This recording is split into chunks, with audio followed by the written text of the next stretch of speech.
हाँ, नेक्स्ट हमें देखना है कैटालाइटिक प्रॉपर्टीज। तो catalytic properties again it's not कुछ बहुत ज्यादा बड़ा टॉपिक नहीं है, छोटा सा ही टॉपिक है। और कैटालाइटिक प्रॉपर्टीज हम ऑलरेडी पढ़ चुके हैं पहले, कैटालिस्ट की इफेक्ट क्या होती है एंड ऑल। ओके, वो पढ़ा था ना, activation energy and all, formation of, वहां पर भी ट्रिक देखी थी हमने।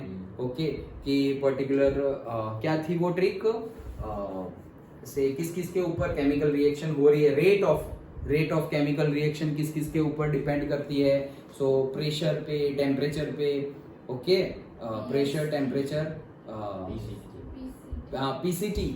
PCT and area of the surface. Okay, pressure, temperature, concentration and area and particularly area of surface area and catalyst, C का कैटालिस्ट। ओके, तो उसके ऊपर डिपेंड करता है rate of a chemical reaction, वो हमने पहले डिस्कस किया हुआ है। वहां हमने डिटेल्ड में कैटालिस्ट की इफेक्ट क्या होती है वो देखा था। यहाँ पर वही है, डिट्टो, सेम डिट्टो, कोई ज्यादा फर्क नहीं। एक दो एग्जांपल ज्यादा देखने को मिलेगा, अदरवाइज कुछ नहीं। वही एग्जांपल तुम्हें यहाँ पे लिख देंगे। तुम एमोनिया का एग्जांपल सपोज हमने लिया था एमोनिया का एग्जांपल लिया था, हेबर प्रोसेस। ओके, एमोनिया बनेगा, वही तुम यहाँ पर लिख सकते हो। डन? तो वो जो था वही है, नया कुछ नहीं है। ओके, चलो तो स्टार्ट करते हैं। The transition metals and their compounds are known for their catalytic activity। कि भाई ट्रांजिशन मेटल्स और उसके कंपाउंड्स हैं, उनमें कैटालाइटिक एक्टिविटीज ज्यादा है, वो कैटालिस्ट की तरह ज्यादा वर्क करते हैं। ओके, स्पेशल कैरेक्टरिस्टिक्स है उनका। Okay, this activity is ascribed to their ability to adopt multiple oxidation states and to form complex। भाई ये आया क्यों, ये क्यों बहुत ज्यादा ये लोग और इनके कंपाउंड क्यों ऐसे कैटालाइटिक गुड कैटालिस्ट है वो लोग। ओके, उसका भी रीजन है क्यों वो लोग गुड कैटालिस्ट है, क्योंकि अगेन वही ऑक्सीडेशन स्टेट्स मल्टीपल है। जैसे मैग्नीशियम एनर्जी दोगे +2, ओके, कैल्शियम है एनर्जी दोगे डायरेक्टली +2 +1। जैसे यहाँ पे वेनेडियम एनर्जी दोगे 1 इलेक्ट्रॉन निकालेगा, फिर 2 इलेक्ट्रॉन निकालेगा, और दोगे तो 3 निकालेगा, धीरे धीरे करके निकाल रहा है, डायरेक्टली +3 नहीं होगा। 1 इलेक्ट्रॉन निकालेगा, फिर 2 और एनर्जी दोगे तो 2 निकालेगा, और दोगे तो 3 निकालेगा। डन? ओके, तो वैसे है, तो मल्टीपल ऑक्सीडेशन स्टेट्स है यहाँ पर, बाकी में ऐसा ज्यादा देखने को मिलता नहीं है। ओके, सो डी ब्लॉक के जो हमारे एलिमेंट्स है उसमें मल्टीपल ऑक्सीडेशन स्टेट्स है और वो कॉम्प्लेक्स कंपाउंड बनाते हैं। ये 2 रीजंस की वजह से दे आर गुड कैटालिस्ट, वो और उनके compounds they are good catalyst. Then okay, तो ये याद रखना, 1 मार्क में पूछा जा सकता है अगेन कि क्यों ये लोग हैं। ओके, जो क्यों है, एक तो they form the complex substances और दूसरा मल्टीपल ऑक्सीडेशन स्टेट्स। ओके, चलो नेक्स्ट, वेनेडियम ऑक्साइड। अब बस सिर्फ एग्जांपल है। ओके, चलो, सो वेनेडियम ऑक्साइड फाइनली डिवाइड देखो वेनेडियम ऑक्साइड है, कौन कौन से देखने हैं, देखो पहले सबसे पहले हेबर प्रोसेस वाला, finally divide iron in Haber process. मतलब हमारा नाइट्रोजन है, ओके, हमारा नाइट्रोजन है, तो यहां पर कौन है हमारा Fe का पाउडर। ओके, तो यहाँ पे हमें क्या मिल जाएगा, NH3 एमोनिया। ओके, बैलेंस नहीं किया हुआ है, यहाँ पे हमें क्या मिल जाएगा, ammonia. Okay, so Haber process, तो वहां पर कौन है, Fe। Okay, then vanadium oxide, okay, वो कहा, in contact process. Contact process मतलब क्या, कांटेक्ट प्रोसेस मतलब से सपोज तुम कांटेक्ट प्रोसेस में सल्फ्यूरिक एसिड बना रहे हो, क्या बना रहे हो, सल्फ्यूरिक एसिड H2SO4 बना रहे हो, तो तुम कांटेक्ट प्रोसेस में ऐसा ही लिख सकते हो, in formation of sulphuric acid. In formation of sulphuric acid you can use vanadium oxide. Okay, vanadium oxide, in vanadium oxide को कैसे लेंगे हम, कैटालिस्ट के तौर पे लेंगे। V2O5 लिख दो, लिखना हो तो यहाँ पे तो Fe लिखना है और यहाँ पे क्या लिखना है, V2O5, वेनेडियम पेंटोक्साइड। ये वेनेडियम पेंटोक्साइड कहाँ होगा, फॉर्मेशन ऑफ सल्फ्यूरिक एसिड, और उसका दूसरा नाम क्या, कांटेक्ट प्रोसेस में कैसे काम करेगा, as a catalyst. Okay, third example, nickel लेंगे हम हाइड्रोजिनेशन में। हाइड्रोजिनेशन में जैसे कि इथीन है, हाइड्रोजिनेशन ये हमने देखा था। ओके, क्या है इथीन, इथीन मतलब अल्कीन, मतलब CH2 double bond CH2। Okay, इथिन मतलब CH2 डबल बॉन्ड CH2। तो इसकी अगर हम हाइड्रोजिनेशन प्रोसेस करें तो यहाँ पर हम ले लेंगे क्या, निकल। ओके, तो हाइड्रोजिनेशन मतलब हमने देखा था 10th में, एक बॉन्ड टूटता है, एक बॉन्ड टूटेगा तो दो बॉन्ड निकलेंगे, दो बॉन्ड निकलेंगे तो एक H यहाँ चला जाएगा, एक H यहाँ चला जाएगा, तो वो क्या हो जाएगा CH3 मतलब क्या हो गया C2H6। तो अल्कीन से क्या बन गया, अल्केन बन गया। ये हमने हाइड्रोजिनेशन किया है, प्लस H2 करना है। ओके, सो अल्कीन था उसमें से अल्केन बन गया, इथीन था उसमें से इथेन बन गया। काम की क्या है हमारा, वो सब काम नहीं है, हमारा काम है क्या, निकल हमने यूज किया, वो हम बता रहे हैं। डन, ओके चलो। सो ये 3 एग्जांपल्स याद रखना, पक्का। ओके, ये 3, हाँ यही 3 कौन कौन से लेने हैं, एक Fe लेना है, एक V2O5 लेना है और एक निकल लेना है। Fe के लिए कौन सा, हेबर प्रोसेस, V2O5 के लिए कौन सा, कांटेक्ट प्रोसेस और से making of H2SO4। Okay, and निकल के लिए कौन सा प्रोसेस, हाइड्रोजिनेशन प्रोसेस। एग्जांपल भी दे सकते हो जो मैंने दिया हुआ है वो, कि हाइड्रोजिनेशन ऑफ इथीन, तो इथीन में से बन जाएगा इथेन। ओके, अल्किन में से बन जाएगा अल्केन, वहां पे हम क्या लेंगे, निकल कैटालिस्ट। यहाँ पर तुम ये एग्जांपल दे सकते हो, यहाँ पर भी V2O5 बुक में नहीं लिखा हुआ है, ऑक्साइड लिखा हुआ है, लेकिन ये पर्टिकुलर V2O5 यूज होता है, वो भी लिख लो। एंड एमोनिया, ये बैलेंस नहीं किया हुआ है, बैलेंस करना हो तो कुछ वैसी बड़ी बात नहीं है। ट्वाइस, तो यहाँ हो गया ट्वाइस और ये हो गया 3 2 6। ओके, तो ये 6, वो भी 6, 2 2 हो गया बैलेंस। ओके, तो Fe पाउडर, ये यही है Fe, ये रहा। ओके, तो Fe के लिए कौन सा, हेबर प्रोसेस, Fe के लिए हेबर प्रोसेस, V2O5 के लिए कांटेक्ट प्रोसेस और मेकिंग ऑफ सल्फ्यूरिक एसिड, और निकल के लिए कौन सा, हाइड्रोजिनेशन। डन, ओके, तो ये इंपॉर्टेंट है, एक मार्क में पूछा जाता है ये सेंटेंस में से। अच्छा, आगे बढ़ते हैं। कैटल, देखो हमने वहां पे डिटेल में देखा था, तो अभी हम ज्यादा डिस्कस नहीं कर रहे कि भाई, देखा था ना कि भाई हम क्या बोलते थे कि catalyst do not participate in the chemical reaction, it only increase the rate of reaction. लेकिन वो हमने तो 9-10 में भी पढ़ा था। अभी हमने डिटेल में, मैंने तुम्हें बताया था जब हम डिस्कस कर रहे थे तब, क्या कि कैटलिस्ट पार्टिसिपेट नहीं करता, ऐसा नहीं है। कैटलिस्ट रिएक्शन में पार्टिसिपेट करता है, लेकिन जब पार्टिसिपेट करे, बीच में एक क्या बन रहा था हमारा, इंटरमीडिएट। तो पार्टिसिपेट करेगा मतलब जैसे Fe है, ये यहाँ पे क्या होगा, ऐसा समझो, ये हेबर प्रोसेस हम डिस्कस कर रहे हैं। ओके, सो ये फर्स्ट वाली हेबर प्रोसेस अगर हम डिस्कस करें तो क्या होगा, ये मेरा एक कंटेनर है, उसमें मैंने आयन का पाउडर या फिर आयन का ब्लॉक डाल दिया है, आयन का पाउडर डाल दिया, ये क्या है, आयन। ओके, और यहाँ पे एक पाइप लगाया हुआ है जिसमें से क्या आएगा, नाइट्रोजन। यहाँ पर एक पाइप लगाया है जिसमें से क्या आएगा, हाइड्रोजन। और यहाँ पे एक पाइप लगाया है जिसमें से क्या निकलेगा, अमोनिया। ओके, सो पहले तो ये आयन, नाइट्रोजन आएगा, आयन की सरफेस के ऊपर बैठ जाएगा और एक इंटरमीडिएट बनाएगा, एक कॉम्प्लेक्स सब्सटेंस बनाएगा। फिर ये हाइड्रोजन भी आएगा, आयन की सरफेस पर बैठेगा और एक कॉम्प्लेक्स सब्सटेंस बनाएगा। तो हुआ क्या, आयन ने नाइट्रोजन के साथ बॉन्डिंग की, आयन ने हाइड्रोजन के साथ भी बॉन्डिंग की, और यहां बॉन्डिंग होने से N2 ने बॉन्डिंग की किसके साथ, Fe के साथ। तो ये N2N2 का बॉन्ड जो है, ये N2NN का जो बॉन्ड है वो टूट जाएगा। ओके और ये एक पूरा हमारा इंटरमीडिएट बन गया। ओके, अब यहां पर भी ऐसा ही सेम प्रोसेस होगा कि भाई H2 है तो H और दूसरा से H और दूसरा हमारा क्या, आयन। ये लोग बन गए और ये बन गया। तो ऐसे ये रिएक्ट कर रहा है, ये सारे इंटरमीडिएट है। ओके, ये रिएक्ट कर रहा है, यहां से नाइट्रोजन मिला, फिर एक हाइड्रोजन, फिर दूसरा हाइड्रोजन, फिर तीसरा हाइड्रोजन, एमोनिया बन गया और वो निकल गया। और ये इंटरमीडिएट वापस एक दूसरे का साथ रिएक्ट करके लास्टली रह क्या जा रहा है, हमें हमारा आयन वापस मिल जा रहा है। मतलब ऐसा नहीं है कि आयन रिएक्ट नहीं करता है, आयन रिएक्ट करता है, लेकिन जितना हमने डाला था उतना at the end of the process हमें वापस मिल जाता है।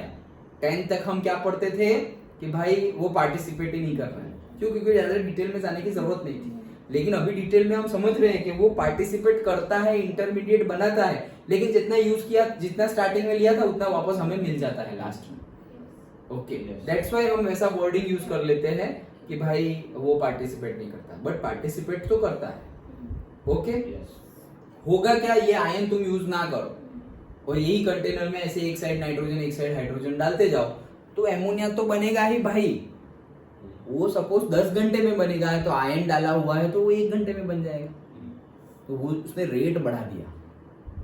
डन, वही था कैटालिस्ट, ये हमने डिटेल में डिस्कस किया था ना। ओके, और फिर वो हमने डिस्कस किया था कि वो एक्टिवेशन एनर्जी को क्या कर देता है, ऐसे लो कर देता है। तो ये जो एक्टिवेशन एनर्जी थी वो एक्टिवेशन एनर्जी को क्या कर दिया, ये पूरी एक्टिवेशन एनर्जी थी और कैटालिस्ट के साथ ये वो गोपाल मिला था और फिर ये चढ़ के जाओ, कहाँ चढ़ के जाओगे, यहाँ से जाओ, शॉर्टकट है, गोपाल ने बताया था ना शॉर्टकट है, वो गोपाल ही कैटालिस्ट था।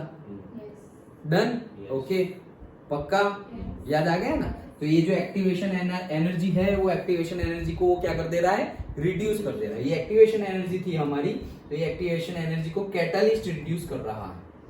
डन, ये सब हमने डिस्कस किया था, वही है। ओके, चलो, catalyst at a solid surface involve the formation of bonds between the reactant molecules and atoms of the surface of the catalyst.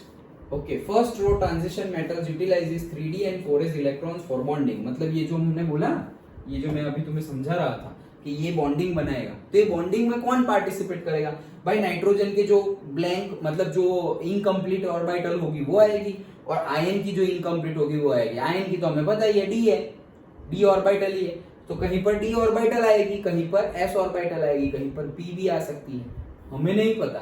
Okay, लेकिन डी है वो पक्का है। यहाँ पे जो आएगी एस पी वो ठीक है, यहाँ पर डी है वो तो पक्का ही है। समझ में आ रहा है? तो वही चीज यहाँ पर लिखी हुई है। This has the effect of increasing the concentration of reactants at the catalyst surface. तो कैटालिस्ट की सरफेस पर रिएक्टेंट इंक्रीज होता जाएगा and also weakening of the bonds in the reactant molecules. तो ये जो रिएक्टेंट के मॉलिक्यूल्स है उनके बीच में जो बॉन्डिंग है उसको क्या कर देगा, वो तोड़ देगा। समझ में आया? ओके, वही चीज यहाँ पर लिखी, जो हमने वहां बोला डिस्कस किया वही यहाँ पर लिखा हुआ है in wordings. Also because the transition metal ions can change their oxidation states. अब यहाँ पे ये टॉपिक खत्म, ये जो हमने लिखा वो सब सेंटेंस में लिखा हुआ। अंडरस्टूड? ओके, अब ये जो बोल रहे हैं वो क्या, also because transition metals ion can change their oxidation state. ये लोग ऑक्सीडेशन स्टेट चेंज करते हैं, क्यों? ये तो कैरेक्टरिस्टिक्स है उनकी, मल्टीपल ऑक्सीडेशन स्टेट्स, ये तो कैरेक्टरिस्टिक्स है। ओके, उसकी वजह से ही तो कैटालिटिक प्रॉपर्टी, ये अभी हमने एक सेंटेंस पढ़ लिया ना कि क्यों आता है, मल्टीपल ऑक्सीडेशन स्टेट्स की वजह से आ रहा है। ये पढ़ा ना पहला ही sentence, multiple oxidation states and complex बनाते हैं, इसलिए वो कैटालिस्ट की कैरेक्टरिस्टिक्स उनके पास आई।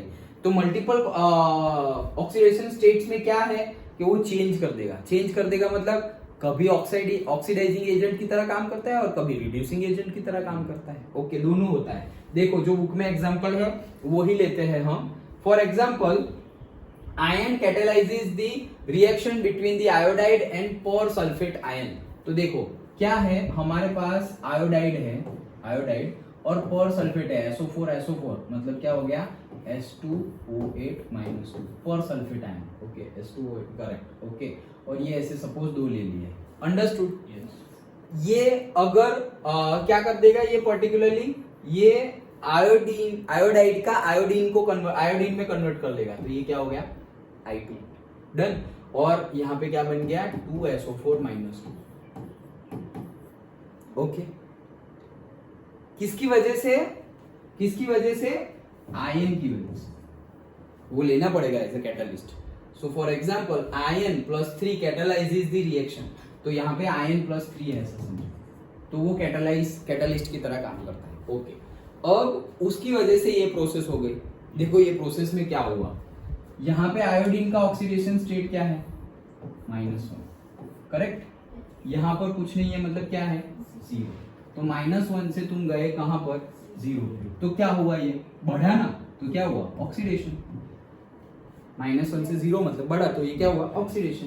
फिर सल्फर का गिनो, देखो O8 मतलब कितना 2 8 16 -16 का -2 तो है ही, -16 का -2 तो है ही, मतलब -14 इसको, और वो 2 है तो +14, और वो 2 है तो +7, तो इसका सल्फर का कितना आया प्लस डन।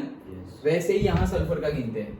ऑक्सीजन का कितना -2 4 सा -8, -8 का -2 तो है ही, तो -6 का +6, तो इसका कितना आया +6। तो +7 से +6 गए मतलब कम हुआ, ये क्या हुआ डन। क्या हुआ रिडक्शन। समझ में आया। तो ये रेडॉक्स रिएक्शन हमारी हो गई। अब उसको देखो आयन ने किया क्या। हमने बोला ना कि कैटलिस्ट पार्टिसिपेट नहीं करता, लेकिन हमने तो डिस्कस किया, ये तो वो वाला 10th वाला हो गया कि कैटलिस्ट पार्टिसिपेट नहीं करता, लेकिन हमने समझा ना कि कैटलिस्ट पार्टिसिपेट तो करता है, लेकिन हमें वापस वही मिल जाता है। तो कैसे करता है देखो, उसको तोड़ के दिखाया हुआ है। जैसे पहले Fe+3 है वो इसको ये कन्वर्जन कौन करता है Fe+3। तो Fe+3 जो है वो I- के साथ जुड़ेगा और उसने बना दिया क्या यहाँ पर I2, मतलब 2 बैलेंसिंग नहीं कर रहा हूं, 2I-, तो उसने बना दिया I2 और यहाँ पर ये कन्वर्ट हो गया किसमें Fe+2 में। इन शॉर्ट हुआ क्या, Fe+3 था, Fe+3 में से Fe+2 कब होगा जब वो एक इलेक्ट्रॉन गेन कर लेगा तब। डन। इसको एक इलेक्ट्रॉन गेन किया तब, उसको इलेक्ट्रॉन देगा कौन, ये दे रहा है, तो वो इलेक्ट्रॉन आयोडीन इलेक्ट्रॉन दे रहा है। इलेक्ट्रॉन दे रहा है मतलब पॉजिटिव बनेगा, तो माइनस से पॉजिटिव क्या हो जाएगा 1 पे आ जाएगा ना। समझ में आया। हो क्या रहा है, इसने इलेक्ट्रॉन गेन किया, इसने गेन ऑफ इलेक्ट्रॉन्स। तो गेन किया तो लूज कौन कर रहा है, ये लूज उसे लॉस ऑफ ये गेन ऑफ इलेक्ट्रॉन करेगा, ये लॉस ऑफ इलेक्ट्रॉन करेगा। इसने इलेक्ट्रॉन लॉस किया जैसे सोडियम है एक इलेक्ट्रॉन निकाल देता है तो हम Na में से Na+ कर देते हैं। ओके, तो वैसे ही I- है, एक इलेक्ट्रॉन लूज कर दिया तो I- में से क्या बन गया I बन गया। अभी और निकालेगा तो वो I+ हो जाएगा। डन। तो वैसे ही वो I2 बन गया, ये बन गया। तो यहाँ पे क्या हो रहा है देखो, अभी यहाँ पर अगर तुम देखो तो क्या हो रहा है, अगेन ऑक्सीडेशन स्टेट देखो तो -1 से 0। डन। तो वो क्या हुआ ऑक्सीडेशन, और इसका +3 से +2 वो क्या हो गया रिडक्शन। डन। अब क्या होगा देखो, वापस दूसरी रिएक्शन Fe+2 और यहाँ पे कौन है पोरसल्फेट आयन। ओके, Fe+2 अब दूसरा भी रिएक्टेंट है, उसके साथ भी रिएक्ट कर रहा है, तो उसके साथ रिएक्ट कर रहा है Fe+2 और बन जा रहा है वापस क्या Fe+3, जो है वही बन गया वापस। डन। और डायरेक्टली SO4, इसका कन्वर्जन SO4। समझ में आया। तो जो हमने यूज किया था स्टार्टिंग में वो तो हमें वापस मिल गया। डन। अभी यही दोनों रिएक्शन का अगर हम सम कर दे तो इस साइड +3 है, इस साइड +3 है, कैंसल्ड, इस साइड +2 है, इस साइड +2 है, कैंसल्ड। तो यहाँ पे बचा क्या I- एंड पोरसल्फेट आयन, तो वही लिखा हुआ है। इस साइड क्या है I2N SO4 आयन, तो I2N SO4। सिंपल। सो कैटालिस्ट के बारे में हमने डिटेल में समझा और डिटेल में भी हेबर प्रोसेस हमने डिस्कस की कि भाई एक कंटेनर है, उसमें आयन रखा हुआ है, नाइट्रोजन आ रहा है, हाइड्रोजन आ रहा है, तो क्या करेगा, नाइट्रोजन जाएगा आयन के सरफेस पर, वहां बॉन्डिंग करेगा, तो नाइट्रोजन के बीच में, नाइट्रोजन के एटॉम के बीच में जो बॉन्डिंग है वो टूटेगी और नई बॉन्डिंग बनेगी आयन के साथ। ओके, और आयन और आयोडाइड की हाइड्रोजन की भी सेम रिएक्शन होगी। हाइड्रोजन के एटॉम के बीच की बॉन्डिंग वीकन होगी और स्ट्रॉन्गर कौन सी होगी, आयन और हाइड्रोजन के बीच में, वो वीकन होगी, वो टूट जाएगी, वो टूटेगी तो वहां से एमोनिया बनेगा, वो निकल जाएगा और ये जो इंटरमीडिएट है वापस रिएक्ट करके तुम्हें वापस क्या मिल जा रहा है, तुम्हारा जो आयन था वो जैसा था वैसा वापस मिल जाना है। डन। उसी को वर्डिंग में लिखा हुआ था। और उसके बाद ये एग्जांपल देखा, कौन सा, iodide and persulphate ion. Iodide ion and persulphate ion है, उसमें हम क्या कर रहे हैं, Fe+3 का यूज कर रहे हैं। आयोडाइड आयन मतलब I-1 और पोरसल्फेट, सल्फेट मतलब क्या, SO4 मतलब सल्फेट, तो पोर मतलब 2 है, 2। ओके, सो SO4 है और दूसरा SO4, तो SO4 क्या हो गया, S2O8 हो गया, और चार्ज कितना है -2। तो H2OH -2 इनकी रिएक्शन हो रही है, I- से I2 बन जा रहा है और H2OH -2 में से SO4 -2 बन जा रहा है। ऑक्सीडेशन स्टेट्स कैंसिल चेक कर लो, तो यहाँ पे I- का -1 है, I2 बन रहा है मतलब वहां 0 है, -1 का 0 हुआ मतलब ऑक्सीडेशन हुआ। यहाँ पे पर सल्फेट से SO4 में जा रहा है तो +7 से +6 में जा रहा है मतलब रिडक्शन हुआ। ओके, तो दैट्स इट, ये रेडॉक्स रिएक्शन थी। लेकिन इसमें आयन ने क्या किया, तो उसको दिखाने के लिए डिटेल में हम देखते हैं कि आयन ने आयोडाइड के साथ रिएक्शन की, वो Fe+3 में से Fe+2 बन गया, मतलब उसका रिडक्शन हुआ, और आयोडाइड का क्या हो गया, ऑक्सीडेशन। और Fe+2 जो यहाँ पर है वो Fe+2 वापस रिएक्ट कर रहा है किसके साथ, पर सल्फेट के साथ। तो H2OH जो है उसके साथ Fe+2 रिएक्ट कर रहा है और Fe+2 में से बन जा रहा है Fe+3, मतलब Fe का क्या हो गया, ऑक्सीडेशन, और पर सल्फेट में से क्या बन जा रहा है, SO4 -2। तो वहां पर क्या हो रहा है, रिडक्शन। अंडरस्टूड, सिंपल था।